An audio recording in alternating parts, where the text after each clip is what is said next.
ਤੇ ਫਿਰ ਇਕੱਠੇ ਹੋ ਕੇ ਕੋਈ ਨਾ ਕੋਈ ਹੰਭਲਾ ਮਾਰਨਾ ਇਹ ਬੜਾ ਜ਼ਰੂਰੀ ਹੈ ਜੀ। ਪੋਲੀਟੀਕਲ ਰਿਸਟਰਕਚਰ ਦੀ ਗੱਲ ਕਰ ਰਹੇ ਹੋ, ਕਿਸ ਤਰ੍ਹਾਂ ਦਾ ਪੋਲੀਟੀਕਲ ਰਿਸਟਰਕਚਰ ਤੁਸੀਂ ਕਰਨ ਦੀ ਕੋਸ਼ਿਸ਼ ਕਰ ਰਹੇ ਹੋ, ਕਿਉਂਕਿ ਬਹੁਤ ਚਿਰ ਤੋਂ ਤੁਸੀਂ ਕੋਸ਼ਿਸ਼ ਕਰ ਰਹੇ ਹੋ ਪਰ ਹਰ ਵਾਰ ਤੁਹਾਡੇ ਉੱਤੇ ਸਵਾਲ ਜ਼ਿਆਦਾ ਚੁੱਕੇ ਜਾਂਦੇ ਨੇ। ਹਾਂਜੀ, ਨਹੀਂ ਜੀ, ਕੋਸ਼ਿਸ਼ ਦੇਖੋ, ਇਹ ਕੋਈ ਐਡਾ ਸੌਖਾ ਕੰਮ ਤਾਂ ਹੈ ਨਹੀਂ, ਔਰ ਇਹ ਦਿਨਾਂ ਦੀ ਗੱਲ ਵੀ ਨਹੀਂ ਹੈ, ਮਹੀਨਿਆਂ ਦੀ ਗੱਲ ਨਹੀਂ ਹੈ, ਇਹਦੇ ਵਾਸਤੇ ਲੰਬਾ ਸਮਾਂ ਲੱਗ ਸਕਦਾ ਤੇ ਲੱਗਦਾ ਹੁੰਦਾ, ਕਿਉਂਕਿ ਇੱਕ 70 ਸਾਲਾਂ ਦਾ ਇੱਕ ਸਿਸਟਮ ਬਣਿਆ ਹੋਇਆ। ਜਦੋਂ ਮੈਂ ਹੁਣੇ ਬੋਲ ਵੀ ਰਿਹਾ ਸੀ ਉਹਦੇ 'ਚ ਮੈਂ ਇੱਕੋ ਹੀ ਗੱਲ ਕਰ ਰਿਹਾ ਸੀ ਵੀ ਸਾਡੇ ਜਿਹੜੇ ਬੰਦੇ ਆ ਉਹਨਾਂ ਨੂੰ ਤਾਂ ਆਬਜੈਕਟ ਸਮਝਦੇ ਆ ਸਾਡੇ ਪੋਲੀਟੀਕਲ ਲੀਡਰਸ, ਤੇ ਆਪ ਸਬਜੈਕਟ ਆ, ਉਹ ਆਬਜੈਕਟ ਆ। ਉਹਨਾਂ ਨੂੰ ਜਿਵੇਂ ਕੋਈ ਵਸਤੂ ਨਹੀਂ ਹੁੰਦੀ, ਵਸਤੂ ਦੀ ਤਰ੍ਹਾਂ ਉਹਨਾਂ ਨੂੰ ਵਰਤਦੇ ਆ। ਹੁਣ ਵਸਤੂ ਤੋਂ ਵੋਟਾਂ ਪਵਾ ਲਓ, ਵਸਤੂ ਨੂੰ ਜਿੱਧਰ ਮਰਜ਼ੀ ਖੜਾ ਕਰਾ ਲਓ।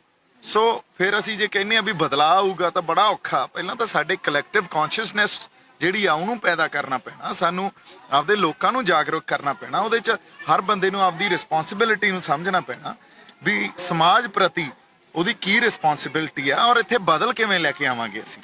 ਸੋ ਬਦਲ ਕੋਈ ਇੱਕ ਬੰਦੇ ਦੀ ਬਦਲ ਦੀ ਲੋੜ ਹੈ, ਕਿਸ ਤਰ੍ਹਾਂ ਦੇ ਬਦਲ ਦੀ ਲੋੜ? ਬਾਈ ਜੀ, ਇੱਕ ਤਾਂ ਮੈਂ ਇਹ ਮੰਨਦਾ ਵੀ ਜਿਹੜਾ ਤਣਾਅ ਤੇ ਟਕਰਾਅ ਪੈਦਾ ਹੋ ਰਿਹਾ ਨਾ ਸਾਡੇ ਸਮਾਜ 'ਚ, ਉਹ ਤਣਾਅ ਤੇ ਟਕਰਾਅ ਇਸ ਕਰਕੇ ਪੈਦਾ ਹੋ ਰਿਹਾ ਕਿਉਂਕਿ ਡੋਮੀਨੇਸ਼ਨ ਦੀ ਇੱਕ ਬੇਸਿਕ ਇਨਸਟਿੰਕਟ ਆ ਨਾ, ਉਹ ਡੋਮੀਨੇਟ ਹਰ ਵਰਗ, ਹਰ ਜਥੇਬੰਦੀ, ਹਰ ਪੋਲੀਟੀਕਲ ਪਾਰਟੀ ਡੋਮੀਨੇਟ ਕਰਨਾ ਚਾਹੁੰਦੀ ਆ।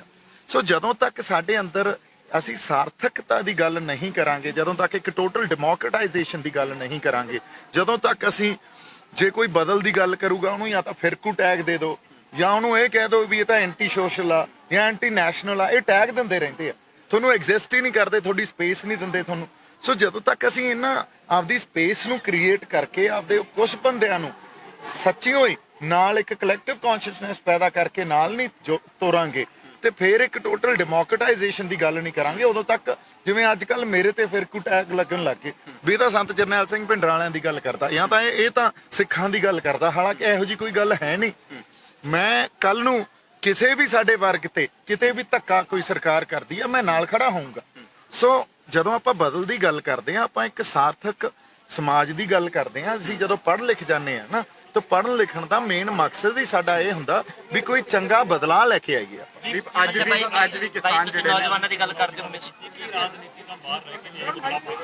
ਬਾਈ ਜੀ, ਦੋ ਗੱਲਾਂ। ਰਾਜਨੀਤੀ ਤੋਂ ਬਾਹਰ ਤਾਂ ਅਸੀਂ ਚਾਹੇ ਦੇਖੋ, ਤੁਸੀਂ ਜਿਹੜੀ ਰਾਜਨੀਤੀ ਦੀ ਗੱਲ ਕਰਦੇ ਹੋ ਨਾ, ਉਹ ਗੱਲ ਕਰ ਰਹੇ ਹੋ ਮੇਨ ਸਟ੍ਰੀਮ ਪੋਲਿਟਿਕਸ ਦੀ, ਵੋਟਾਂ ਦੀ ਪੋਲਿਟਿਕਸ ਦੀ, ਹਨਾ। ਮੇਨ ਸਟ੍ਰੀਮ ਪੋਲਿਟਿਕਸ ਤੇ ਜਿਹੜੀ ਆਪਾਂ ਮੰਨ ਲਓ ਇੱਕ ਕੌਨਫਲਿਕਟ ਪੋਲਿਟਿਕਸ ਕਰ ਰਹੇ ਹਾਂ, ਸਿਸਟਮ ਨਾਲ ਕੌਨਫਲਿਕਟ ਆਪਣਾ ਇੱਕ, ਹਨਾ, ਇਹ ਵੀ ਰਾਜਨੀਤੀ ਆ। ਰਾਜਨੀਤੀ ਦੇ ਵੀ ਵੱਖਰੇ ਵੱਖਰੇ ਵਹਿਣ ਹੁੰਦੇ ਆ, ਔਰ ਆਪਾਂ ਨੂੰ ਮੇਨ ਸਟ੍ਰੀਮ 'ਚ ਵੀ ਆਉਣਾ ਪਊਗਾ, ਆਪਾਂ ਨੂੰ ਸੋਸ਼ਲ ਇੱਕ ਰੀਸਟਰਕਚਰਿੰਗ ਵੀ ਕਰਨੀ ਪਊਗੀ।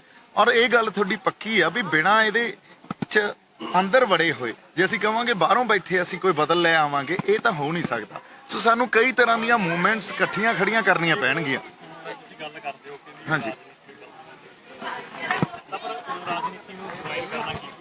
ਨਹੀਂ, ਮੈਂ ਤਾਂ ਰਾਜਨੀਤੀ ਦਾ ਪਾਰਟ ਹੀ ਬਣਿਆ ਹੋਇਆ। ਤੁਸੀਂ ਇਹ ਦੇਖੋ, ਰਾਜਨੀਤੀ ਜੁਆਇਨ ਜਾਂ ਨਹੀਂ ਜੁਆਇਨ ਨੂੰ ਤਾਂ ਮੈਂ ਕਦੇ ਕਿਹਾ ਹੀ ਨਹੀਂ, ਪਰ ਮੈਂ ਇਹ ਗੱਲ ਜ਼ਰੂਰ ਕਹਿੰਦਾ ਰਿਹਾ ਵੀ ਹਜੇ ਮੇਰਾ ਮਕਸਦ ਵੋਟਾਂ ਲੜਨਾ ਨਹੀਂ ਹੈ। ਹਜੇ ਮੈਂ ਚੋਣਾਂ 'ਚ ਖੜਾ ਹੋ ਕੇ ਤੇ ਇਹ ਕਹਿ ਲਓ ਵੀ ਇੱਕ ਕਿਸੇ ਪਾਰਟਿਕੂਲਰ ਪਾਰਟੀ ਨਾਲ ਐਸੋਸੀਏਟ ਹੋ ਜਾ ਤੇ ਦੁਨੀਆ ਨੂੰ ਜਾਂ ਪੰਜਾਬ ਨੂੰ ਉਸ ਪਾਰਟੀ ਦੀ ਐਨਕ 'ਚੋਂ ਹੀ ਦੇਖਣ ਲੱਗ ਜਾ, ਫਿਰ ਤਾਂ ਉਹ ਪਾਰਟੀ ਹਿੱਤ ਪਹਿਲਾਂ ਹੁੰਦੇ ਆ, ਲੋਕਾਂ ਦੇ ਹਿੱਤ ਬਾਅਦ 'ਚ ਹੁੰਦੇ ਆ। ਹਜੇ ਤਾਂ ਅਸੀਂ ਬੜੇ, ਜਦੋਂ ਮੈਂ ਕਿਹਾ ਵੀ ਪਿੰਡਾਂ 'ਚ ਜਾ ਕੇ, ਲੋਕਾਂ ਨੂੰ ਸ਼ਹਿਰਾਂ 'ਚ ਜਾ ਕੇ ਮਿਲ ਕੇ ਕੁਝ ਇਹੋ ਜਿਹੇ ਬੰਦੇ ਇਕੱਠੇ ਕਰੀਏ ਜਿਹੜੇ ਬੰਦੇ ਵਾਕਈ ਚਾਹੁੰਦੇ ਆ ਵੀ ਅਸੀਂ ਆਪਦੇ ਲੋਕਾਂ ਖਾਤਰ, ਆਪਦੀ ਧਰਤੀ ਖਾਤਰ ਕੁਝ ਕਰ ਸਕੀਏ। ਇਹ ਤੜਪ ਜਿਨ੍ਹਾਂ ਦੇ ਅੰਦਰ ਪਈ ਆ, ਉਹਨਾਂ ਬੰਦਿਆਂ ਨੂੰ, ਉਹਨਾਂ ਰੂਹਾਂ ਨੂੰ ਇਕੱਠੇ ਕਰਨਾ ਬਹੁਤ ਜ਼ਰੂਰੀ ਹੈ। ਨੌਜਵਾਨਾਂ ਦੀ ਤੁਸੀਂ ਹਮੇਸ਼ਾ ਗੱਲ ਕਰਦੇ ਹੋ, ਪਰ ਨੌਜਵਾਨਾਂ ਦਾ ਹੁਣੇ ਹਾਲ ਹੀ ਦੇ ਵਿੱਚ ਜੈਪਾਲ ਭੁੱਲਰ ਦਾ ਐਨਕਾਊਂਟਰ ਹੋਇਆ। ਸਾਡੇ ਪੁਲਿਸ ਐਨਕਾਊਂਟਰ ਕਰ ਦਿੰਦੀ ਹੈ, ਬਾਅਦ 'ਚ ਗੱਲ ਉੱਠਦੀ ਹੈ ਵੀ ਫੇਕ ਐਨਕਾਊਂਟਰ। ਹਜੇ ਵੀ ਉਹਨਾਂ ਦੇ ਪਰਿਵਾਰ ਵਾਲਿਆਂ ਨੇ ਸੰਸਕਾਰ ਨਹੀਂ ਕੀਤਾ, ਉਹ ਕਹਿੰਦੇ ਵੀ ਫੇਕ ਐਨਕਾਊਂਟਰ ਕੀਤਾ। ਨੌਜਵਾਨਾਂ ਨਾਲ ਤਾਂ ਇਹ ਕੁਝ ਹੋ ਰਿਹਾ, ਜਿਹੜੇ ਨੌਜਵਾਨ ਥੋੜੇ ਅੱਗੇ ਆਉਣ ਦੀ ਕੋਸ਼ਿਸ਼ ਕਰ ਰਹੀ ਹੈ। ਪੁਲਿਸ ਕਹਿ ਦਿੰਦੇ ਵੀ ਪੁਲਿਸ ਆਪ ਗੈਂਗਸਟਰ ਬਣਾਉਂਦੀ ਹੈ, ਫਿਰ ਮਾਰ ਦਿੰਦੀ ਹੈ। ਇਹ ਤਾਂ ਸਾਨੂੰ ਪਤਾ। ਮੇਰੇ ਤਾਂ ਤੁਸੀਂ ਇਹ ਦੇਖੋ, ਜਦੋਂ ਆਪਾਂ ਇਹਦੇ ਤੇ ਜੋਰਾ ਕੀਤੀ ਸੀ, ਉਹਦਾ ਬੇਸਿਕ ਮੁੱਦਾ ਹੀ ਇਹ ਸੀ ਵੀ ਇਹ ਸਿਸਟਮ ਕ੍ਰੀਏਟ ਕਰਦਾ, ਸਿਸਟਮ ਜਨਰੇਟ ਕਰਦਾ। ਜਿਹੜੇ ਇੱਥੇ ਆਪਾਂ ਕਹਿ ਦਈਏ ਵੀ ਕੋਈ ਗੈਂਗਸਟਰ ਬਣ ਜਾਂਦਾ, ਕੋਈ ਇੱਥੋਂ ਚਲਾ ਜਾਂਦਾ, ਕੋਈ ਨਸ਼ਿਆਂ 'ਚ ਪੈ ਜਾਂਦਾ, ਕੋਈ ਹੋਰ ਛੋਟੇ ਪੈਟੀ ਕ੍ਰਾਈਮਸ ਕਰਨ ਲੱਗ ਜਾਂਦਾ। ਜਦੋਂ ਤੱਕ ਅਸੀਂ ਬਿਮਾਰੀ ਨੂੰ, ਜਿਹੜੇ ਬੰਦੇ ਕੋਈ ਗੈਂਗਸਟਰ ਬਣਨਾ, ਕੋਈ ਨਸ਼ਿਆਂ 'ਚ ਪੈਣਾ, ਇਹ ਤਾਂ ਲੱਛਣ ਆ ਬਿਮਾਰੀ ਦੇ, ਹਨਾ। ਜਦੋਂ ਤੱਕ ਬਿਮਾਰੀ ਨੂੰ ਜੜੋਂ ਨਹੀਂ ਪੱਟਾਂਗੇ ਨਾ, ਉਦੋਂ ਤੱਕ ਬਾਈ ਇਹ ਲੱਛਣਾਂ ਨੇ ਪੈਦਾ ਹੁੰਦਾ ਹੀ ਰਹਿਣਾ।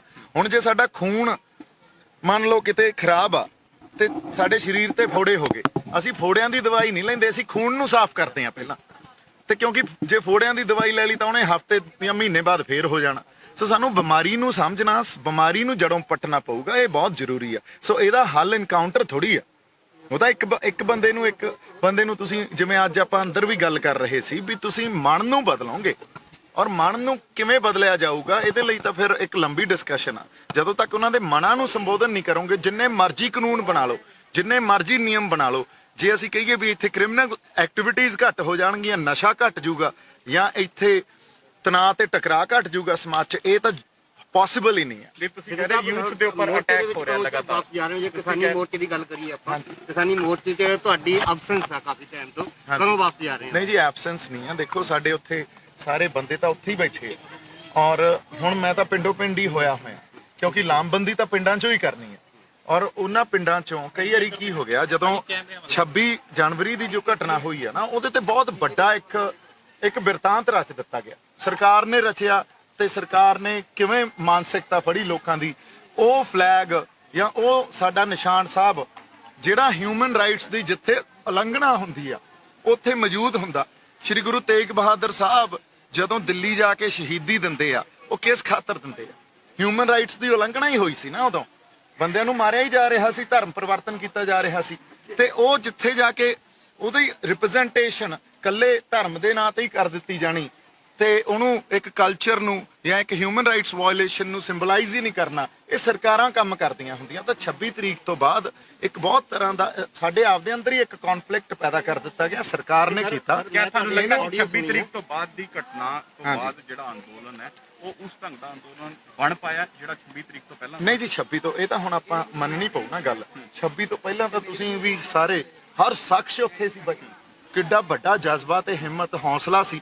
26 ਤਰੀਕ ਨੂੰ ਜੋ ਕੁਝ ਵਾਪਰਿਆ ਉਹਦੇ ਚ ਥੋੜੀ ਜਿਹੀ ਡਿਸਇਲੂਜਨ ਤਾਂ ਹੋਏ ਆ ਲੋਕ, ਪਰ ਉਹ ਡਿਸਇਲੂਜਨ ਕਿਉਂ ਹੋਏ ਆ? ਉਹ ਸਾਡੀਆਂ ਆਪਣੀਆਂ ਗਲਤੀਆਂ ਵੀ ਆ, ਤੇ ਸਰਕਾਰ ਤਾਂ ਚਾਹੁੰਦੀ ਸੀ ਵੀ ਇਹ ਕੰਮ, ਉਹ ਟ੍ਰੈਪ ਸੀ ਇੱਕ ਸਰਕਾਰ ਦਾ। ਤੁਸੀਂ ਇਹ ਵਾਰ-ਵਾਰ ਮੈਂ ਗੱਲਾਂ ਲਿਜਾਂਦਾ ਰਿਹਾ ਵੀ ਸਾਨੂੰ ਉਹ ਆਪ ਖਿੱਚ ਕੇ ਲੈ ਕੇ ਗਏ ਆ ਬੰਦਿਆਂ ਨੇ। ਹੁਣ ਤੁਹਾਨੂੰ ਲੱਗਦਾ ਕਿ ਕਿਸਾਨ ਆਗੂ ਭੂਮਿਕਾ ਨੂੰ ਪ੍ਰੋਪਰ ਨਿਭਾ ਨਹੀਂ ਪਾਏ? ਕਿਸਾਨ ਆਗੂਆਂ ਦੀ ਜਿਹੜੀ ਭੂਮਿਕਾ ਸੀ, ਜਿਸ ਢੰਗ ਨਾਲ ਲੋਕ ਉਹਨਾਂ ਤੇ ਵਿਸ਼ਵਾਸ ਕਰ ਰਹੇ ਸੀ, ਉਸ ਭੂਮਿਕਾ ਨੂੰ ਸਹੀ ਢੰਗ ਨਾਲ ਨਿਭਾ ਨਹੀਂ ਪਾਏ? ਬਾਈ ਜੀ, ਜਿਹੜਾ ਇਹ ਵੀ ਮੈਂ ਤੁਹਾਨੂੰ ਦੱਸਾਂ, ਕਿਸਾਨ ਆਗੂ ਜਿਹੜੇ ਸਾਡੇ ਨਾ ਬੜੀ ਇਮਾਨਦਾਰੀ ਨਾਲ, ਜਦੋਂ ਸੰਘਰਸ਼ ਦੀ ਗੱਲ ਕਰੀਏ, ਬੜੀ ਇਮਾਨਦਾਰੀ ਨਾਲ ਤੇ ਸਿੰਸੈਰਿਟੀ ਨਾਲ ਲੜ ਰਹੇ। ਜਿੱਥੇ ਕਿਤੇ ਉਹਨਾਂ ਨੇ ਮਾੜੀ ਮੋਟੀ ਖਤਾ ਕਿਤੇ ਆਈ ਮੰਨ ਲਓ ਵੀ ਮਾੜੇ ਮੋਟੇ ਰਾਹ ਤੋਂ ਭਟਕੇ ਆ, ਸਾਡੀ ਸੰਗਤ ਉਹਨਾਂ ਨੂੰ ਆਪ ਹੀ ਰਾਹ ਤੇ ਲੈ ਆਉਂਦੀ ਹੈ। ਇਹ ਵਰਤਾਰੇ ਵਾਪਰੇ ਆ ਉੱਥੇ।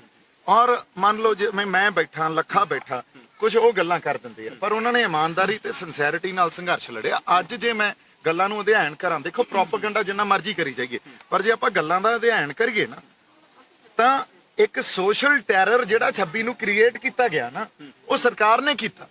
ਔਰ ਉਹ ਸੋਸ਼ਲ ਟੈਰਰ ਦੇ ਸ਼ਿਕਾਰ ਸਾਡੇ ਕਿਸਾਨ ਆਗੂ ਵੀ ਹੋ ਗਏ। ਜਦੋਂ ਆਪਾਂ ਕਹਿੰਦੇ ਆ ਨਾ ਫਰਸ਼ੀਵਾਦ, ਹੁਣ ਬੀਜੇਪੀ ਫਰਸ਼ੀਵਾਦ ਕਰ ਰਹੀ ਆ। ਫਰਸ਼ੀਵਾਦ ਕੀ ਆ? ਫਰਸ਼ੀਵਾਦ ਕੱਲਾ ਜ਼ੁਲਮ ਤੇ ਜ਼ਬਰ ਕਰਨਾ ਨਹੀਂ ਹੁੰਦਾ। ਫਰਸ਼ੀਵਾਦ ਕੀ ਹੁੰਦਾ, ਉਹਦਾ ਕੈਰੈਕਟਰਿਸਟਿਕਸ ਕੀ ਆ? ਇੱਕ ਸੁਸਾਇਟੀ ਨੂੰ, ਲੋਕਾਂ ਨੂੰ ਤਿਆਰ ਕੀਤਾ ਜਾਂਦਾ ਸੋਸ਼ਲ ਟੈਰਰ ਕ੍ਰੀਏਟ ਕਰਨ ਵਾਸਤੇ, ਵੀ ਹੁਣ ਤਾਂ ਪਤਾ ਨਹੀਂ ਕੀ ਵਾਪਰ ਜੂ। ਔਰ ਇਹੀ ਗੱਲ ਉੱਤੇ ਮੀਡੀਆ ਰਾਹੀਂ, ਉਹਨਾਂ ਦੇ ਚੈਨਲਸ ਰਾਹੀਂ, ਉਹੀ ਮੀਡੀਆ ਜਿਹਨੇ ਕਦੇ ਕਿਸਾਨੀ ਸੰਘਰਸ਼ ਦੀ ਗੱਲ ਨਹੀਂ ਕੀਤੀ ਸੀ, ਤੁਸੀਂ ਸਾਰਿਆਂ ਨੇ ਜਦੋਂ ਤੋਂ ਕਿਸਾਨੀ ਸੰਘਰਸ਼ ਸ਼ੁਰੂ ਹੋਇਆ ਤੁਸੀਂ ਸਾਰਿਆਂ ਨੇ ਸਾਥ ਦਿੱਤਾ। ਮੈਨੂੰ ਦੱਸੋ ਜੇ ਨੈਸ਼ਨਲ ਮੀਡੀਆ ਨੇ ਸਾਥ ਦਿੱਤਾ ਹੋਵੇ ਤਾਂ। ਪਰ 26 ਤਰੀਕ ਨੂੰ ਆਲ ਆਫ ਅ ਸਡਨ ਸਾਰਾ ਨੈਸ਼ਨਲ ਮੀਡੀਆ ਚੱਲ ਪਿਆ ਤੇ ਉਹਨਾਂ ਨੂੰ ਮੁੜ ਕੇ ਸੌਫਟ ਟਾਰਗੇਟ ਲੱਭ ਗਏ। ਸੌਫਟ ਟਾਰਗੇਟ ਦੋ ਬੰਦੇ ਲੱਭ ਗਏ ਜਿਨ੍ਹਾਂ ਨੂੰ ਕੋਈ ਪਿਛੋਕੜ ਨੂੰ ਉਸ ਢੰਗ ਨਾਲ ਸਮਝਿਆ ਜਾ ਸਕਦਾ ਸੀ ਵੀ ਇੱਕ ਲੱਖੇ ਦਾ ਪਿਛੋਕੜ ਵਿਵਾਦ 'ਚ ਰਿਹਾ, ਮੇਰਾ ਪਿਛੋਕੜ ਸੈਨੀ ਦਿਓਲ ਨਾਲ ਜੁੜਦਾ ਵੀ ਉਹ ਬੀਜੇਪੀ ਦਾ ਇੱਕ ਅੱਜ ਐਮਪੀ ਆ, ਤੇ ਉਹ ਸੌਫਟ ਟਾਰਗੇਟ ਨੂੰ ਮੂਹਰੇ ਰੱਖ ਕੇ ਸਾਰਾ ਬਿਰਤਾਂਤ ਹੀ ਉਹ ਰਚਦਾ। ਸੋ ਸਰਕਾਰ ਨੇ ਕਿਵੇਂ ਖੇਡਾਂ ਖੇਡੀਆਂ, ਇੱਕ ਸੋਸ਼ਲ ਟੈਰਰ ਕ੍ਰੀਏਟ ਕੀਤਾ ਜਿਹਦੇ ਸਾਡੇ ਕਿਸਾਨ ਆਗੂ ਵੀ ਉਸ ਮੌਕੇ ਤੇ ਸਮਝ ਨਹੀਂ ਪਾਏ। ਅੱਜ ਉਹ ਅਸੀਂ ਕੋਈ ਵੀ ਨਹੀਂ ਸਮਝ ਪਾਇਆ, ਬੜੀ ਜਲਦੀ ਹੋਈ ਆ ਸਾਰੀ ਗੱਲ। ਪਰ ਅੱਜ ਜਦੋਂ ਇਹਨਾਂ ਗੱਲਾਂ ਨੂੰ ਐਨਾਲਾਈਜ਼ ਕਰਦੇ ਆ ਤੇ ਸਾਡੇ ਸਮਝ 'ਚ ਇੱਕ ਇੱਕ ਗੱਲ ਆ ਰਹੀ ਆ ਵੀ ਸਾਡੇ ਨਾਲ ਵਾਪਰਿਆ ਕੀ ਉੱਤੇ। ਹੁਣ ਕਿਹਾ ਜਾ ਰਿਹਾ ਕਿ ਜਿਹੜੀ ਪੋਲੀਟੀਕਲ ਪਾਰਟੀਆਂ ਨੇ, ਖਾਸ ਕਰਕੇ ਜਿਹੜੀ ਵਿਰੋਧੀ ਧਿਰ ਨੇ, ਉਸ ਨੂੰ ਵੀ ਇਸ ਕਿਸਾਨੀ ਸੰਘਰਸ਼ ਨਾਲ ਜੋੜਨ ਦੀ ਲੋੜ ਹੈ ਤਾਂ ਕਿ ਸਰਕਾਰ ਤੇ ਹੋਰ ਦਬਾਅ ਪੈਂਦਾ ਹੋਇਆ ਨਜ਼ਰ ਆ ਸਕੇ। ਬਾਈ ਜੀ, ਗੱਲ ਇਹ ਆ ਵੀ ਅੱਜ ਵਿਰੋਧੀ ਧਿਰ ਤਾਂ ਕੋਈ ਰਹਿ ਹੀ ਨਹੀਂ ਗਈ ਨਾ। ਤੁਸੀਂ ਦੇਖੋ, ਜੇ ਵਿਰੋਧੀ ਧਿਰ ਕਿਸੇ ਵੇਲੇ ਜੇ ਬੀਜੇਪੀ ਸੈਂਟਰ 'ਚ ਤਾਂ ਕਾਂਗਰਸ ਹੁੰਦੀ ਸੀ, ਕਾਂਗਰਸ ਕਿੱਥੇ ਐਗਜ਼ਿਸਟੈਂਸ ਆ? ਪੰਜਾਬ 'ਚ ਚਲੋ ਸੂਬੇ ਲੈਵਲ ਤੇ ਹੈਗੀ ਆ, ਪਰ ਨੈਸ਼ਨਲ ਲੈਵਲ ਤੇ ਐਗਜ਼ਿਸਟੈਂਸ ਸਾਨੂੰ ਦਿਖਦੀ ਆ। ਵਿਰੋਧੀ ਧਿਰ ਹੁਣ ਜਿਹੜੀਆਂ ਨਾ, ਉਹ ਰੀਜਨਲ ਪਾਰਟੀਆਂ ਬਣ ਗਈਆਂ। ਜਿਵੇਂ ਮਮਤਾ ਬੈਨਰਜੀ ਅੱਜ ਉਹ ਵਿਰੋਧੀ ਧਿਰ ਬਣ ਕੇ ਉੱਭਰੇ ਆ ਹਨਾ। ਸੋ ਇਸ ਲਈ ਤੁਸੀਂ ਇਹ ਦੇਖੋ ਕਿਸੇ ਵੇਲੇ ਇਹ 1983 ਤੋਂ ਪਹਿਲਾਂ ਇਹ ਗੱਲ ਵਾਪਰੀ ਸੀ ਜਦੋਂ ਰੀਜਨਲ ਪਾਰਟੀਆਂ ਇੱਕ ਵਿਰੋਧੀ ਧਿਰ ਬਣ ਕੇ ਬੜੇ ਸਟਰੋਂਗ ਹੋਲਡ ਰੱਖਦੀਆਂ ਸੀ। ਹੁਣ ਉਹੀ ਦੁਬਾਰਾ ਹਿਸਟਰੀ ਦੀ ਰਿਪੀਟ ਹੋਊਗੀ, ਚਾਹੇ ਪੰਜਾਬ ਹੋਵੇ, ਚਾਹੇ ਉਹ ਕੋਈ ਹੋਰ ਸਟੇਟ ਹੋਣ, ਚਾਹੇ ਸਾਊਥ ਦੇ ਸਟੇਟ ਹੋਣ।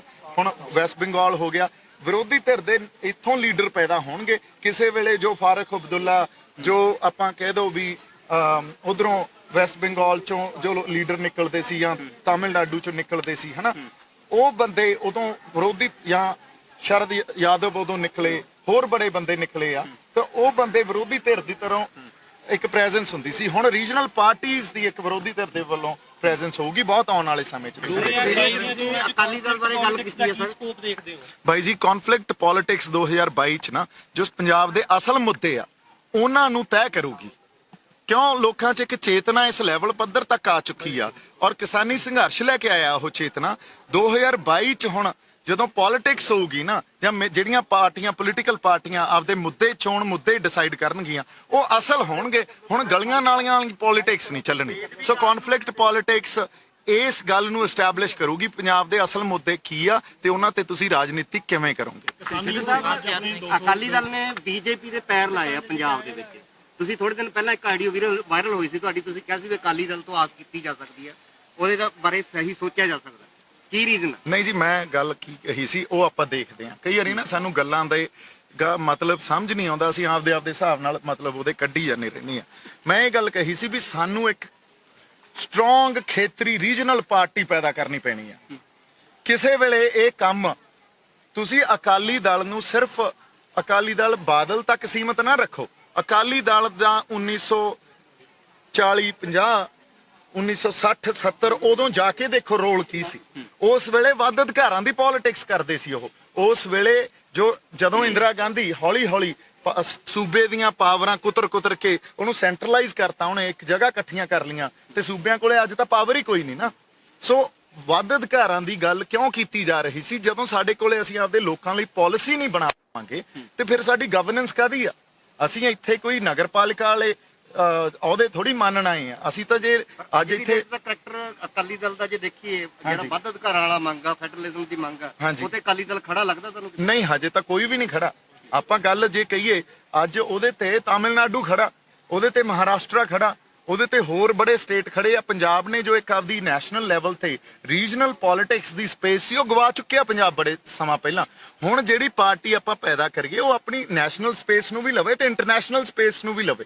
ਸੋ ਸਾਨੂੰ ਬੜੇ ਇਸੇ ਕਰਕੇ ਮੈਂ ਹਮੇਸ਼ਾ ਕਹਿੰਦਾ ਸਾਨੂੰ ਆਪਦਾ ਇੰਟੈਲੈਕਚੁਅਲ ਕੈਲੀਬਰ ਆ ਜਿਹੜਾ ਉਹ ਚੱਕਣਾ ਪਊਗਾ, ਰਾਜਨੀਤਿਕ ਸਮਝ ਨੂੰ ਵੀ ਉੱਤੇ ਚੱਕਣਾ ਪਊਗਾ, ਕਲੈਕਟਿਵ ਕੌਨਸ਼ੀਅਸਨੈਸ ਪੈਦਾ ਕਰਨੀ ਪਊਗੀ, ਫਿਰ ਸਾਨੂੰ ਮਸਲਿਆਂ ਦਾ ਸਮਝ ਆਉਣੀ ਆ, ਫਿਰ ਕੋਈ ਹੱਲ ਕੱਢਾਂਗੇ। ਤੁਹਾਡਾ ਲੈਕਚਰ ਮੇਰੇ ਕੋਲ ਆਡੀਓ ਪਈ ਆ ਉਹ। ਹਾਂਜੀ, ਤੁਸੀਂ ਸਟੇਜ ਤੇ ਇੱਕ ਗੱਲ ਕੀਤੀ ਸੀ, ਹਾਲਾਂਕਿ ਤੁਸੀਂ ਬਾਅਦ ਵਿੱਚ ਉਸ ਗੱਲ ਤੋਂ ਮੁੱਕਰੇ ਵੀ ਆ ਵੀ ਅਸੀਂ ਚਾਹੁੰਦੇ ਆ ਖਾਲਿਸਤਾਨ। ਨਹੀਂ ਭਾਈ ਇਹ ਗੱਲ ਪਈ ਆ ਮੇਰੇ ਕੋਲ। ਹਾਂ ਪਈ ਆ, ਪਰ ਉਹ ਤੁਸੀਂ ਸੁਣੋ, ਮੈਂ ਇਹ ਗੱਲ ਨਹੀਂ ਕਹੀ। ਨਹੀਂ ਜੀ ਭਾਈ, ਮੈਂ ਇਹ ਨਹੀਂ ਕਹੀ ਵੀ ਅਸੀਂ ਚਾਹੁੰਦੇ ਆ।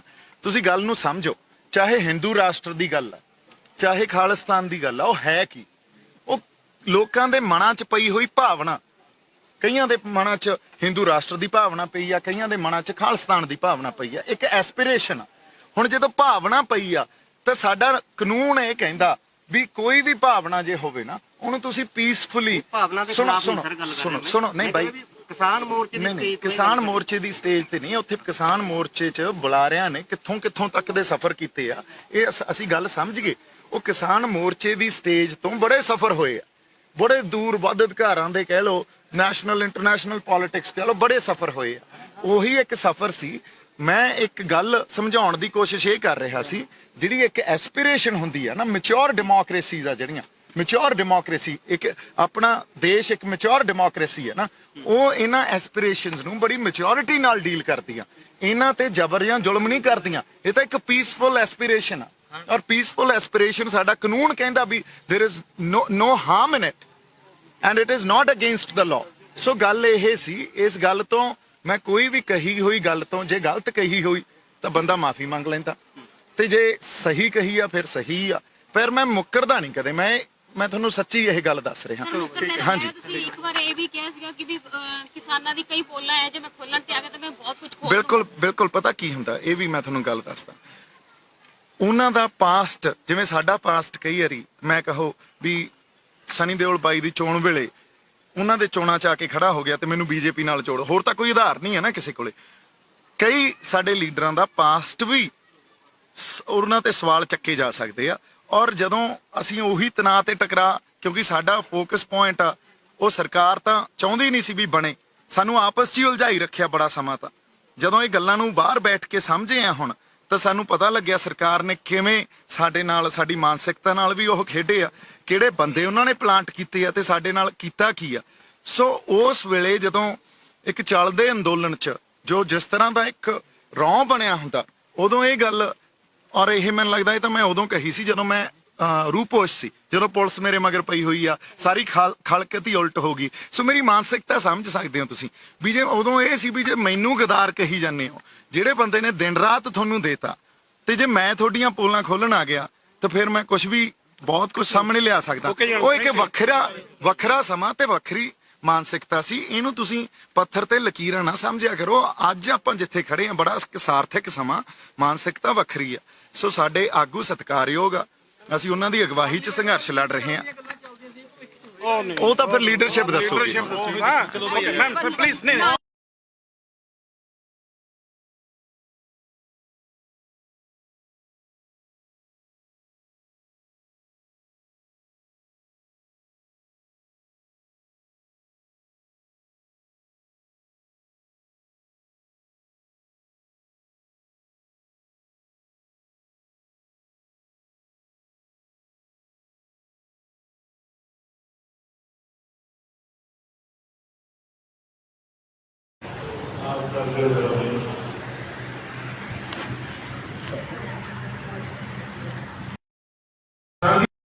ਵਿਚਾਰਾਂ ਕਰਕੇ ਆਪਾਂ ਅੱਜ ਇਕੱਠੇ ਹੋਏ ਬੈਠੇ ਹਾਂ ਗੁਰਪੁਰਬ ਸ੍ਰੀ ਗੁਰੂ ਅਰਜਨ ਦੇਵ ਪਾਤਸ਼ਾਹ ਦਾ ਸ਼ਹੀਦੀ ਦਿਹਾੜਾ, ਤੇ ਇਹਦੇ 'ਚ ਆਪਾਂ ਵਿਚਾਰਾਂ ਵੀ ਕਰ ਰਹੇ ਹਾਂ। ਉਹ ਕਿਹੜੀ ਚੀਜ਼ ਆ ਜਿਹਨੇ ਸਾਨੂੰ ਇੱਥੇ ਇਕੱਠੇ ਜੋੜ ਕੇ ਬਿਠਾਇਆ? ਉਹ ਕਿਹੜੀ ਚੀਜ਼ ਆ ਜਿਹਨੇ ਸਾਨੂੰ ਵਿਚਾਰਾਂ ਕਰਨ ਵਾਸਤੇ ਅੱਜ ਇੱਥੇ ਇਕੱਤਰ ਕੀਤਾ? ਕਈ ਵਾਰੀ ਇਹਦਾ ਜਵਾਬ, ਇਹ ਗੱਲ ਬੜੀ ਸਿੰਪਲ ਜੀ ਹੁੰਦੀ ਆ, ਪਰ ਇਹਦਾ ਜਵਾਬ ਨਹੀਂ ਸਾਡੇ ਕੋਲ। ਅੱਜ ਅਸੀਂ ਇੱਥੇ ਇਸ ਕਰਕੇ ਬੈਠੇ ਹਾਂ, ਜੋ ਮੌਜੂਦਾ ਹਾਲਾਤ ਜਾਂ ਸਮੁੰਦਰੀ ਹਾਲਤ ਆ, ਉਹਦੇ ਤੋਂ ਅਸੀਂ ਬਾਹਲੇ ਸੰਤੋਸ਼ ਕਰਦੇ। ਅਸੀਂ ਇਹ ਚਾਹੁੰਦੇ ਹਾਂ ਵੀ ਕਿਸੇ ਨਾ ਕਿਸੇ ਢੰਗ ਨਾਲ ਇੱਕ ਸਾਰਥਕ ਸਮਾਜ ਸਿਰਜਿਆ ਜਾਵੇ। ਜੋ ਸਾਡੇ ਪੈਗੰਬਰਾਂ ਨੇ, ਸਾਡੇ ਗੁਰੂਆਂ ਨੇ ਵੀ ਉਹੀ ਯਤਨ ਕੀਤੇ ਸੀ। ਉਹੀ ਇੱਕ ਜਿਹੜਾ ਕਹਿ ਲਓ ਵੀ ਇੱਕ ਫਿਰਤ ਪਾਈ ਸੀ, ਇੱਕ ਲੜਾਈ ਲੜੀ ਸੀ, ਤੇ ਉਹੀ ਲੜਾਈ ਲੜਦੀ ਆ ਰਹੀ ਹੈ। ਉਹਨਾਂ ਦੇ ਬੱਚੇ ਵੀ ਉਹੀ ਲੜਾਈ ਲੜਦੇ ਆ ਰਹੇ ਹੈ, ਸਾਡੀ ਕੌਮ ਵੀ ਉਹੀ ਲੜਾਈ ਲੜਦੀ ਆ ਰਹੀ ਹੈ। ਸੋ ਇਹਦਾ ਮਤਲਬ ਤੜਪ ਸਾਡੇ ਅੰਦਰ ਵੀ ਸੂਰ ਦੇ ਹਾਲਤ ਜੋ ਮੌਜੂਦਾ, ਉਹਦੇ ਤੋਂ ਅਸੀਂ ਬੜੇ ਸੰਤੁਸ਼ਟ ਹਾਂ। ਇਹ ਤੜਪ ਸਾਨੂੰ ਅੱਜ ਇੱਥੇ ਲੈ ਕੇ ਵੀ ਆਈ ਆ, ਤੇ ਉਸੇ ਤੜਪ ਨੇ ਸਾਨੂੰ ਇਹ ਵਿਚਾਰ ਕਰਨ ਵਾਸਤੇ ਵੀ ਇਕੱਤਰ ਕੀਤਾ। ਕਈ ਲੋਕ ਘਰਾਂ 'ਚ ਬੈਠੇ ਆ, ਉਹਨਾਂ ਨੂੰ ਲੱਗਦਾ ਵੀ ਚੱਲ ਰਿਹਾ ਸਭ ਕੁਝ ਠੀਕ ਆ, ਸੋ ਉਹਨਾਂ ਦੇ ਅੰਦਰ ਉਹ ਹੈ ਨਹੀਂ ਗੱਲ। ਉਹਨਾਂ ਨੂੰ ਐਂ ਲੱਗਦਾ ਜੋ ਇਸ ਟਾਈਮ ਹਾਲਾਤ ਆ, ਸਭ ਕੁਝ ਠੀਕ ਹੀ ਹੋ ਰਿਹਾ, ਕੁਝ ਗਲਤ ਤਾਂ ਹੋ ਨਹੀਂ ਰਿਹਾ। ਉਹ ਫਿਰ ਉਹ ਘਰਾਂ 'ਚ ਬੈਠੇ ਆ। ਇਹ ਤੋਂ ਅੱਗੇ ਆਪਾਂ ਜਦੋਂ ਮੌਜੂਦਾ ਹਾਲਾਤਾਂ ਦੀ ਗੱਲ ਕਰਦੇ ਹਾਂ, ਤਾਂ ਹਾਲਾਤ ਦੇ ਵਿੱਚ ਕੁਝ ਇਹੋ ਜਿਹੀਆਂ ਸਮੱਸਿਆਵਾਂ ਜਿਨ੍ਹਾਂ ਨਾਲ ਅਸੀਂ ਅੱਜ ਨਜਿੱਠ ਰਹੇ ਹਾਂ, ਜਾਂ ਪ੍ਰੋਬਲਮਸ ਆ ਜਿਨ੍ਹਾਂ ਨਾਲ ਅਸੀਂ ਨਜਿੱਠ ਰਹੇ ਹਾਂ, ਉਹ ਕਿੱਥੋਂ ਆਈਆਂ? ਉਹ ਕਿਸੇ ਨਾ ਕਿਸੇ ਖਾਸ ਹਾਲਾਤ ਦੀ ਦੇਣ, ਕਿਸੇ ਨਾ ਕਿਸੇ ਖਾਸ ਸਿਸਟਮ ਦੀ ਦੇਣ। ਉਹ ਹਾਲਾਤ ਅਤੇ ਸਿਸਟਮ ਸਾਡਾ ਪੈਦਾ ਕੀਤਾ ਨਹੀਂ ਹੈ, ਸਾਡੇ ਉੱਤੇ ਮੜਿਆ ਗਿਆ, ਸਾਡੇ ਗਲਾਂ 'ਚ ਪਾਇਆ ਜਾਂਦਾ। ਅੱਜ ਕਿਸਾਨੀ ਸੰਘਰਸ਼ ਹਜੇ ਵੀ ਚੱਲ ਰਿਹਾ, ਪਿਛਲੇ 7-10 ਮਹੀਨਿਆਂ ਤੋਂ ਲੱਗੇ ਹੋਏ ਆ, ਤੇ ਕਾਨੂੰਨ ਨਵੇਂ ਆ ਗਏ। ਇਹਨਾਂ ਕਾਨੂੰਨਾਂ 'ਚ ਪੰਜਾਬ ਹੋਵੇ, ਹਰਿਆਣਾ ਹੋਵੇ, ਯੂਪੀ ਹੋਵੇ, ਰਾਜਸਥਾਨ ਹੋਵੇ, ਹੋਰ ਪਾਸੇ ਕਿੰਨੀਆਂ ਰੂਹਾਂ, ਕਿੰਨੀਆਂ ਸ਼ਖਸੀਅਤਾਂ ਆ ਕੇ ਕਹਿ ਰਹੀਆਂ ਕਿ ਸਾਨੂੰ ਇੱਕ ਨਵੀਂ ਤੁਸੀਂ ਪ੍ਰੋਬਲਮ ਖੜੀ ਕਰਤੀ। ਇਹ ਉਹ ਹਾਲਾਤ ਦੀ ਦੇਣ ਆ। ਪ੍ਰੋਬਲਮ ਤਾਂ ਖੜੀ ਹੋ ਰਹੀ ਆ, ਉਹ ਖੜੀ ਕਿੱਥੋਂ ਹੋ ਰਹੀ ਆ, ਕਿਹਨਾਂ ਹਾਲਾਤਾਂ 'ਚ ਹੋ ਰਹੀ ਆ, ਇਹਦੀ ਸਮਝ ਸਾਨੂੰ ਹੈ ਕਿ ਨਹੀਂ। ਸਾਨੂੰ ਮਸਲਿਆਂ ਦੀ ਸਮਝ ਹੈ ਕਿ ਨਹੀਂ, ਜਦ ਇਹ ਵਿਚਾਰ ਜੋ ਕਿਹੜੀ ਹਾਲਾਤਾਂ, ਕਿਹੜੇ ਖਾਸ ਤਰ੍ਹਾਂ ਦੀ ਹਾਲਾਤਾਂ ਨੇ ਪ੍ਰੋਬਲਮ ਖੜੀ ਕੀਤੀ ਆ, ਉਹ ਜਮਾ ਉੱਪਰਲੀ ਸਮਝ ਆਏ ਹੁੰਦੀ ਆ, ਬਿਜਲੀ ਸਮਝ ਸਾਡੇ ਪੱਲੇ ਕੁਛ ਨਹੀਂ ਕਿ ਕਿਹੜੇ ਹਾਲਾਤਾਂ ਦੀ ਦੇਣਾ, ਕਿਉਂ ਪ੍ਰੋਬਲਮ ਸਾਹਮਣੇ ਦੇਖਣਾ ਪੈ ਰਿਹਾ ਸੀ। ਤੇ ਜਦੋਂ ਤੱਕ ਸਾਨੂੰ ਮਸਲਿਆਂ ਦੀ ਜਾਂ ਉਹਨਾਂ ਹਾਲਾਤਾਂ ਦੀ ਸਮਝ ਨਹੀਂ ਹੋਊਗੀ ਤੇ ਅਸੀਂ ਕਹਾਂਗੇ ਅਸੀਂ ਪ੍ਰੋਬਲਮ ਠੀਕ ਕਰ ਲਾਂਗੇ, ਇਹ ਹੋ ਹੀ ਨਹੀਂ ਸਕਦਾ। ਅਸੀਂ ਕਪੜਾ ਖਾ ਜਾਂਦੇ ਹਾਂ, ਇਤਿਹਾਸ 'ਚ ਪਹਿਲਾਂ ਨਹੀਂ ਖਾਂਦੇ ਰਹੇ ਹਾਂ ਤੇ ਖਾਂਦੇ ਰਹਾਂਗੇ। ਕਈ ਵਾਰੀ ਲੰਬੇ ਸਮੇਂ ਤੱਕ ਕੌਮਾਂ ਹਾਲਾਤਾਂ ਨੂੰ ਤੇ ਮਸਲਿਆਂ ਨੂੰ ਸਮਝਣ 'ਚ ਲਾ ਦਿੰਦੀਆਂ, ਕਿਉਂਕਿ ਜਦੋਂ ਤੱਕ ਤੁਹਾਨੂੰ ਬਿਮਾਰੀ ਦਾ ਪਤਾ ਹੀ ਨਹੀਂ, ਬਿਮਾਰੀ ਦੀ ਸਮਝ ਨਹੀਂ, ਤੁਸੀਂ ਉਹਦਾ ਹੱਲ ਕੀ ਲੱਭੋਗੇ, ਉਹਦਾ ਇਲਾਜ ਨਹੀਂ ਕਰ ਸਕਦਾ। ਜਦੋਂ ਕਿਸੇ ਆਪਾਂ ਡਾਕਟਰ ਕੋਲੇ ਜਾਂਦੇ ਹਾਂ ਤਾਂ ਡਾਕਟਰ ਪਹਿਲਾਂ ਡਾਇਗਨੋਸ ਕਰਦਾ, ਬੁਖਾਰ ਚੜਿਆ ਕਿਉਂ ਆ, ਡਾਇਗਨੋਸ ਕਰਦਾ, ਉਸ ਹਿਸਾਬ ਨਾਲ ਦਵਾਈ ਦਿੰਦਾ। ਪਰ ਅਸੀਂ ਇਸੇ ਤਰ੍ਹਾਂ ਜਦੋਂ ਮਸਲਿਆਂ ਨੂੰ ਸਮਝਣ ਦੀ ਗੱਲ ਕਰਦੇ ਹਾਂ ਤੇ ਅੱਜ ਸਾਡਾ ਇਕੱਲਾ ਫੋਕਸ ਤਿੰਨ ਇਨਸਾਨੀ ਕਾਨੂੰਨ ਜਿਹੜੇ ਨਵੇਂ ਬਣੇ ਉੱਥੋਂ ਤੱਕ ਹੀ ਰਹਿ ਜਾਂਦਾ ਵੀ ਇਹਨੂੰ ਪਿੱਛੇ ਲੈ ਲਓ, ਪਰ ਉਹ ਕਿਸੇ ਖਾਸ ਤਰ੍ਹਾਂ ਦੇ ਹਾਲਾਤ, ਕਿਸੇ ਖਾਸ ਤਰ੍ਹਾਂ ਦੇ ਸਿਸਟਮ ਦੀ ਦੇਗਾ। ਅੱਜ ਤਿੰਨ ਨਵੇਂ ਕਾਨੂੰਨ ਆਏ ਆ, ਕੱਲ੍ਹ ਤਿੰਨ ਹੋਰ ਨਵੇਂ ਕਾਨੂੰਨ ਆ ਜਾਣਗੇ, ਫਿਰ ਅਸੀਂ ਆਈ ਉੱਠ ਕੇ ਬੈਠਾਂਗੇ। ਸੋ ਜਦੋਂ ਤੱਕ ਅਸੀਂ ਬਿਮਾਰੀ ਦੀ ਜੜ ਨੂੰ ਨਹੀਂ ਪੜ੍ਹਦੇ, ਜਦੋਂ ਤੱਕ ਅਸੀਂ ਬਿਮਾਰੀ ਨੂੰ ਨਹੀਂ ਸਮਝਦੇ, ਉਦੋਂ ਤੱਕ ਅਸੀਂ ਇਹ ਸੋਚੀਏ ਵੀ ਅਸੀਂ ਕੋਈ ਹੱਲ ਲੱਭਣਾ ਜਾਂ ਸਾਡਾ ਕਿਤੇ ਬਹੁਤ ਹੈ ਉਹ ਨਹੀਂ ਪੈ ਸਕਦਾ। ਸੋ ਇਸ ਕਰਕੇ ਮਸਲਿਆਂ ਨੂੰ ਸਮਝਣਾ ਤੇ ਫੇਰ ਹੱਲ ਲੱਭਣੇ ਅਸਲ ਢੰਗ ਇਹ ਹੈ। ਹੁਣ ਆਪਾਂ ਅੱਜ ਗੱਲ ਕਰਨ ਲੱਗ ਜਾਂਦੇ ਹਾਂ ਰਾਜਾਂ ਦੀ ਜਾਂ ਸਰਕਾਰਾਂ ਦੀ, ਬੀਜੇਪੀ ਦੀ, ਮੋਦੀ ਦੀ। ਜਦੋਂ ਕਾਂਗਰਸ ਸੀ ਆਪਾਂ ਕਾਂਗਰਸ ਦੀ ਗੱਲ ਕਰਨ ਲੱਗ ਜਾਂਦੇ ਹਾਂ, ਹਾਲਾਤਾਂ ਨੂੰ ਸਮਝਣ ਦੀ ਗੱਲ ਤੇ ਆਉਂਦੇ ਆਪਾਂ। ਜੇ ਤੁਸੀਂ ਹਾਲਾਤਾਂ ਨੂੰ ਸਮਝਣ ਦੀ ਸਮਰੱਥਾ ਰੱਖੋਗੇ, ਉਹਦੇ ਲਈ ਆਪਾਂ ਨੂੰ ਇੱਕ ਕਲੈਕਟਿਵ ਕੌਮ ਦਾ, ਸਾਡੇ ਪੰਜਾਬ ਦਾ ਜਾਂ ਸਾਰੇ ਸਿਆਸੀ ਬੰਦਿਆਂ ਦਾ ਇੱਕ ਇੰਟੈਲੈਕਚੁਅਲ ਕੈਲੀਬਰ ਹੈ ਜਿਹੜਾ ਉਹਨੂੰ ਰਾਈਜ਼ ਕਰਨਾ ਪਊਗਾ। ਉਹਨਾਂ ਨੂੰ ਬੰਦਿਆਂ ਦੇ ਥਰੂ ਵੀ ਤੁਸੀਂ ਦੇਖ ਸਕਦੇ ਹੋ। ਬੀਜੇਪੀ ਨੂੰ ਜਾਂ ਕਾਂਗਰਸ ਨੂੰ ਦੇਖਣਾ ਜੇ ਆਪਾਂ ਪਹਿਲਾਂ ਮੋਦੀ ਦੇ ਥਰੂ ਦੇ, ਸੋਨੀਆ ਗਾਂਧੀ ਦੇ ਥਰੂ ਦੇਖੀ ਜਾਈਏ, ਅਸੀਂ ਫਿਰ ਖਤਾ ਕਰ ਜਾਵਾਂਗੇ। ਜਿਹੜਾ ਰਾਜ ਇੱਕ ਇੱਥੇ ਸਿਸਟਮ ਪੈਦਾ ਕਰ ਰਿਹਾ ਔਰ ਉਹ ਸਿਸਟਮ ਹੌਲੀ ਹੌਲੀ ਸਟੀਵੀ ਹੋ ਰਿਹਾ, ਮੌਜੂਦਾ ਸੋਸ਼ਲ ਰਿਐਲਿਟੀ ਕ੍ਰੀਏਟ ਹੋ ਰਹੀ ਆ, ਉਹਦੇ ਪਿੱਛੇ ਅਸਲ ਕੋਈ ਮਕਸਦ ਕੀ ਆ, ਉਹਦੇ ਪਿੱਛੇ ਕੋਈ ਇਹੋ ਜਿਹੀ ਮਾਨਸਿਕਤਾ ਜਿਹੜੀ ਕੰਮ ਕਰ ਰਹੀ ਉਹ ਕੀ ਆ, ਜਿਹੜੀ ਆਹ ਹਾਲਾਤ ਪੈਦਾ ਕਰਦੀ ਹੈ ਤੇ ਉਹ ਪ੍ਰੋਬਲਮਸ ਖੜੀਆਂ ਹੁੰਦੀਆਂ, ਤਣਾਅ ਤੇ ਟਕਰਾਅ ਖੜਾ ਹੁੰਦਾ। ਇਹ ਗੱਲਾਂ ਤੁਹਾਨੂੰ ਅੱਜ ਲੱਗ ਸਕਦਾ ਵੀ ਆਪਾਂ ਗੱਲਾਂ ਕਰ ਰਹੇ ਹਾਂ, ਤੁਹਾਨੂੰ ਲੱਗਦਾ ਯਾਰ ਬੜੀਆਂ ਟੈਕਨੀਕਲ ਜਿਹੀਆਂ ਗੱਲਾਂ, ਇਹ ਤਾਂ ਔਖੀਆਂ ਸਮਝਦੇ। ਇਸੇ ਲਈ ਮੈਂ ਕਿਹਾ ਸਾਨੂੰ ਆਪਦਾ ਇੰਟੈਲੈਕਚੁਅਲ ਕੈਲੀਬਰ ਚੱਕਣਾ ਪਊਗਾ, ਨਾ ਚੱਕਣਾ ਪਊਗਾ, ਵੀ ਸਮਝ ਨੂੰ ਨਾ ਚੱਕਣਾ ਪਊਗਾ, ਥੋੜਾ ਜਿਹਾ ਔਖਾ ਹੋਣਾ ਪਊਗਾ ਜੇ ਅਸੀਂ ਮਸਲਿਆਂ ਨੂੰ ਸਮਝਣਾ ਤੇ ਉਹਦੇ ਹੱਲ ਕੱਢਣੇ। ਆਮ ਤੌਰ ਤੇ ਲੋਕ ਇਹ ਕਹਿੰਦੇ ਕਿ ਸਾਨੂੰ ਸਮਝਦਾ ਹੈ ਨਹੀਂ ਯਾਰ, ਹੱਲ ਦੱਸ। ਇੰਨੇ ਕਾਲੇ ਪੈ ਕੇ ਫਿਰ ਅਸੀਂ ਕਦਰ ਖਾ ਜਾਂਦੇ। ਹੁਣ ਇੱਕ ਰਾਜ, ਇੱਕ ਸਿਸਟਮ ਕ੍ਰੀਏਟ ਹੋਇਆ ਹੋਇਆ, ਇੱਕ ਰਿਐਲਿਟੀ ਕ੍ਰੀਏਟ ਹੋਈ ਆ, ਔਰ ਰਿਐਲਿਟੀ ਕਦੇ ਵੀ ਸਟੈਟਿਕ ਨਹੀਂ ਹੁੰਦੀ, ਉਹ ਮੂਵਿੰਗ ਆ, ਉਹ ਡਾਇਨਾਮਿਕ ਆ, ਉਹ ਲਗਾਤਾਰ ਮੂਵ ਕਰ ਰਹੀ ਹੈ। ਚਾਹੇ ਬੀਜੇਪੀ ਹੋਵੇ, ਚਾਹੇ ਕਾਂਗਰਸ ਹੋਵੇ, ਚਾਹੇ ਅਕਾਲੀ ਆ ਜਾਣ, ਚਾਹੇ ਪੰਜਾਬ 'ਚ ਕਾਂਗਰਸ ਦਾ ਰਾਜ ਆ ਜਾਣ, ਉਹ ਹਾਲਾਤ ਕਿੱਥੋਂ ਪੈਦਾ ਹੋ ਰਹੇ ਆ, ਕਿਹੜੀ ਚੀਜ਼ ਆ ਜਿਹੜੀ ਇਹ ਪੈਦਾ ਕਰਦੀ ਹੈ ਹਾਲਾਤ। ਜੇ ਅਸੀਂ ਕਹਿੰਦੇ ਇਕੱਲੀ ਵਿਚਾਰਧਾਰਾ ਨਹੀਂ, ਵਿਚਾਰਧਾਰਾ ਜਦੋਂ ਰਾਜ ਬਦਲਦਾ, ਪਹਿਲਾਂ ਕਾਂਗਰਸੀ ਅੱਜ ਬੀਜੇਪੀ ਆਈ, ਦੋਨਾਂ ਦੀ ਵਿਚਾਰਧਾਰਾ ਵੱਖਰੀ ਹੈ। ਫਿਰ ਕਿਹੜੀ ਚੀਜ਼ ਹੈ ਜਿਹੜੀ ਕੰਟੀਨਿਊਟੀ ਨੂੰ, ਇਹਨਾਂ ਹਾਲਾਤਾਂ ਨੂੰ ਕੰਟੀਨਿਊ ਰੱਖਦੀ ਹੈ? ਉਹ ਮਾਨਸਿਕਤਾ। ਔਰ ਕਿਹੜੀ ਮਾਨਸਿਕਤਾ? ਮਾਨਸਿਕਤਾ ਸਾਡੇ ਤੇ ਡੋਮੀਨੇਸ਼ਨ ਦੀ ਗਲਬਾ ਪਾਉਣ ਦੀ। ਉਹ ਚਾਹੇ ਲੋਕਲ ਲੈਵਲ ਤੇ ਹੋਵੇ, ਚਾਹੇ ਸਟੇਟ ਲੈਵਲ ਤੇ ਹੋਵੇ, ਸੂਬੇ ਪੱਧਰ ਤੇ, ਚਾਹੇ ਨੈਸ਼ਨਲ ਲੈਵਲ ਤੇ ਹੋਵੇ, ਜਿਹੜਾ ਬੰਦਾ ਅੱਜ ਰਾਜ ਕਰਦਾ ਉਹ ਇਹ ਚਾਹੁੰਦਾ ਵੀ ਤੁਹਾਡੇ ਤੇ ਡੋਮੀਨੇਟ ਕਰੀਏ ਅਸੀਂ। ਤੁਹਾਡੇ ਤੇ ਤੁਹਾਡੀ ਇੰਡੀਵਿਜੂਅਲ ਇੱਕ ਵਿਅਕਤੀ ਜਿਹੜਾ ਹੁੰਦਾ ਉਹਦੀ ਮਾਨਸਿਕਤਾ ਵੀ ਡਾਕੂਮੈਂਟ ਕੀਤੀ ਜਾਵੇ ਤੇ ਕੌਮ ਦੀ ਮਾਨਸਿਕਤਾ ਵੀ ਡਾਕੂਮੈਂਟ ਕੀਤੀ ਜਾਵੇ। ਇਹਨਾਂ ਦਾ ਆਪਦਾ ਕੋਈ ਜਿਹੜਾ ਆਪਾਂ ਕਹਿ ਲਈਏ ਵੀ ਐਗਜ਼ਿਸਟੈਂਸ਼ੀਅਲ ਜਾਂ ਹੋਂਦ ਨਾ ਹੋਵੇ, ਉਹ ਹੋਂਦ ਵੀ ਅੱਜ ਅਸੀਂ ਇਹਨਾਂ ਨੂੰ ਕਰੀਏ। ਔਰ ਇਹ ਹਮਲੇ ਸਮੇਂ-ਸਮੇਂ ਤੋਂ ਸਾਡੇ ਹੁੰਦੇ ਆ ਰਹੇ ਆ। ਸਾਡੀ ਭਾਸ਼ਾ ਤੇ ਹਮਲੇ ਹੋਣੇ, ਸਾਡੇ ਇਤਿਹਾਸ ਤੇ ਹਮਲੇ ਹੋਣੇ, ਸਾਡੇ ਪੁਰਾਣਿਆਂ ਤੇ ਹਮਲੇ ਹੋਣੇ, ਇੱਥੇ ਨਸ਼ਿਆਂ ਦਾ ਵੜਨਾ, ਇੱਥੋਂ ਐਡੀ ਵੱਡੀ ਲੈਵਲ ਤੇ ਮਾਈਗ੍ਰੇਸ਼ਨ ਹੋਣੀ, ਜਿਹੜਾ ਆਪਾਂ ਕਹਿ ਦਿੰਦੇ ਆ ਵੀ ਕਿੰਨਾ ਪ੍ਰਵਾਸ ਹੋ ਰਿਹਾ ਅੱਜ, ਜਿਹੜਾ ਦੇਖੋ ਵੀ ਬਾਹਰ ਚੱਲੋ IELTS ਕੁੜੀ ਦੀ ਕੌਮ ਵੀ ਨਹੀਂ ਪਤਾ ਵੀ ਉਹ ਕਰੋ ਤੇ ਬਾਹਰ ਚੱਲ ਗਏ। ਇਹ ਹਮਲਿਆਂ ਦੀ ਉਹਨਾਂ ਪਾਲਿਸੀਆਂ ਦੀ ਦੇਣ ਆ ਜਿਹੜੀਆਂ ਸਰਕਾਰਾਂ ਡੋਮੀਨੇਸ਼ਨ ਕਰਨ ਵਾਸਤੇ ਸਾਡੇ ਤੇ ਬਣਾਉਂਦੀਆਂ। ਅੱਜ ਨਵੇਂ ਜਿਹੜੇ ਕਾਨੂੰਨ ਆਏ ਆ, ਇਹ ਕਿ ਡੋਮੀਨੇਸ਼ਨ ਦਾ ਸਾਡੇ ਤੇ ਆਪਦੀ ਗਲਬਾ ਪਾਉਣ ਦਾ ਇੱਕ ਨਵਾਂ ਢੰਗ ਆ ਵੀ ਹੁਣ ਖੇਤੀ ਨੂੰ ਵੀ ਨਾ ਛੱਡੋ। ਇਸ ਖਿੱਤੇ 'ਚ ਜਿਹੜੇ ਲੋਕ ਖੇਤੀ ਕਰਦੇ ਆ, ਮੇਨਲੀ ਸਾਡਾ ਤਾਂ ਪਿੰਡਾਂ ਦੇ ਕੰਮ ਹੀ ਖੇਤੀ ਆ।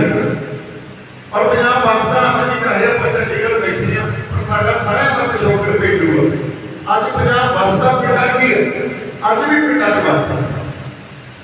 ਪਰ ਜਿਹੜੀ ਡੋਮੀਨੇਸ਼ਨ ਪਾਉਣ ਦੀ ਇੱਕ ਪ੍ਰਵਿਰਤੀ ਹੈ ਨਾ ਇਹਨਾਂ 'ਚ, ਉਹ ਕਿਸੇ ਉਹ BJP ਹੋਵੇ, ਕਾਂਗਰਸ ਹੋਵੇ, ਸਾਰਿਆਂ ਨੇ ਇੱਕੋ ਜਿਹਾ ਕੰਮ ਨਹੀਂ ਕਰਨਾ। ਜਦੋਂ ਤੁਸੀਂ ਆਹ ਗੱਲ ਸਮਝਣ ਲੱਗੇ, ਇਹਦੇ ਲਈ ਸਾਡੇ ਕੋਲੇ ਇੰਟੈਲੈਕਚੁਅਲ ਕੈਲੀਬਰ ਵੀ ਹੋਣਾ ਚਾਹੀਦਾ, ਸਾਡੇ ਕੋਲੇ ਨੌਲੇਜ ਵੀ ਹੋਣੀ ਚਾਹੀਦੀ। ਜਿਹੜਾ ਵਿਦਿਆ ਜਾਂ ਆਪਾਂ ਕਹਿੰਦੇ ਆ ਪੜ੍ਹਾਈ, ਇਹਦਾ ਇੱਕ ਮੋਡਲ ਸੀ ਨਾ, ਨੋ ਟੂ ਚੇਂਜ। ਜੇ ਅਸੀਂ ਕੋਈ ਚੇਂਜ ਲਿਆਉਣੀ ਆ ਤਾਂ ਸਾਨੂੰ ਸਮਝਣਾ ਪਊਗਾ, ਸਿੱਖਣਾ ਪਊਗਾ, ਇਹੀ ਵਿਦਿਆ। ਪਰ ਅੱਜ ਕੱਲ ਪੜ੍ਹਾਈ ਦਾ ਜਾਂ ਵਿਦਿਆ ਦਾ ਮੋਡਲ ਕੀ ਬਣਾਤਾ ਵੀ ਜਿੰਨਾ ਪੜ੍ਹ ਲਓਗੇ ਕਿ ਨਵਾਂ ਤੁਹਾਡਾ ਚੰਗਾ ਕੈਰੀਅਰ ਬਣ ਜਾਊਗਾ, ਥੋੜੀ ਚੰਗੀ ਨੌਕਰੀ ਲੱਗ ਜੂਗੀ, ਚੰਗੇ ਪੈਸੇ ਕਮਾ ਲਓਗੇ। ਐਕਚੁਅਲੀ ਇਹ ਮੋਡਲ ਨਹੀਂ ਸੀ ਵਿਦਿਆ ਦਾ। ਵਿਦਿਆ ਦਾ ਇਹ ਸੀ ਜਿਹੜਾ ਬੰਦਾ ਸਮਝ ਰੱਖਦਾ, ਜਿਹੜਾ ਬੰਦਾ ਪੜ੍ਹ ਲਿਖ ਗਿਆ, ਉਹ ਫਿਰ ਕੁਝ ਬਦਲੇ, ਸਮਾਜ ਚ ਆ ਕੇ ਬਦਲੇ। ਪਰ ਇਸ ਚੀਜ਼ ਨੂੰ ਵੀ ਹੁਣ ਮਾਨਸਿਕਤਾ ਸਾਡੀ ਖੜੀ ਬੈਠੀ ਆ। ਅੱਜ ਕੱਲ ਗਲਬਾ ਪਾਉਣਾ ਕਿਵੇਂ ਆ? ਉਹਨਾਂ ਨੇ ਪੁਰਾਣੇ ਜ਼ਮਾਨਿਆਂ 'ਚ ਅਫਗਾਨੀ, ਤੁਰਕ ਜਾਂ ਜਿਹੜੇ ਮੁਗਲ ਸੀ, ਮੰਗੋਲ ਸੀ, ਉਹ ਕਿਵੇਂ ਗਲਬਾ ਪਾਉਂਦੇ ਸੀ? ਉਹ ਜਿਸਮਾਨੀ ਤਾਕਤਾਂ ਨਾਲ ਸਾਡੇ ਤੇ ਗਲਬਾ ਪਾਉਂਦੇ ਸੀ। ਉਹ ਸ਼ਰਕਾ ਨਹੀਂ ਚੱਲਦਾ ਸੀ, ਜਿਸਮਾਨੀ ਤਾਕਤਾਂ ਨਾਲ। ਪਰ ਅੱਜ ਗਲਬਾ ਕਿਵੇਂ ਪਾਉਣਾ? ਅੱਜ ਜਿਸਮਾਨੀ ਨਹੀਂ, ਅੱਜ ਮਾਨਸਿਕਤਾ, ਅੱਜ ਵਿਚਾਰਾਂ ਦੇ ਨਾਲ, ਤੇ ਉਹਦੇ ਵਿੱਚ ਸ਼ਰਕਾ ਵੀ ਹੁੰਦਾ, ਹੋਰ ਕੁਝ ਨਹੀਂ ਹੁੰਦਾ। ਝੂਠ, ਛਲ ਤੇ ਕਪਟ ਤੁਹਾਡੇ ਅੰਦਰ ਇਹੋ ਜਿਹਾ ਡਰਾਮਾ ਪਾ ਦੇਣਾ। ਤੁਹਾਨੂੰ ਟ੍ਰੀਟ ਕਿਵੇਂ ਕਰਨਾ? ਸਾਨੂੰ ਸਾਰਿਆਂ ਨੂੰ ਟ੍ਰੀਟ ਹੀ ਐਂ ਕਰਨਾ ਵੀ ਇਹ ਆਬਜੈਕਟਸ ਤੇ ਸਬਜੈਕਟ ਅਸੀਂ। ਸਬਜੈਕਟ ਕੌਣ ਆ? ਜਿਹਨੇ ਤੁਹਾਡੇ ਤੇ the person who acts, ਜਿਹਨੇ ਤੁਹਾਡੇ ਤੇ ਐਕਟ ਕਰਨਾ। ਔਰ ਆਬਜੈਕਟ ਕੌਣ ਆ? the one who is acted upon।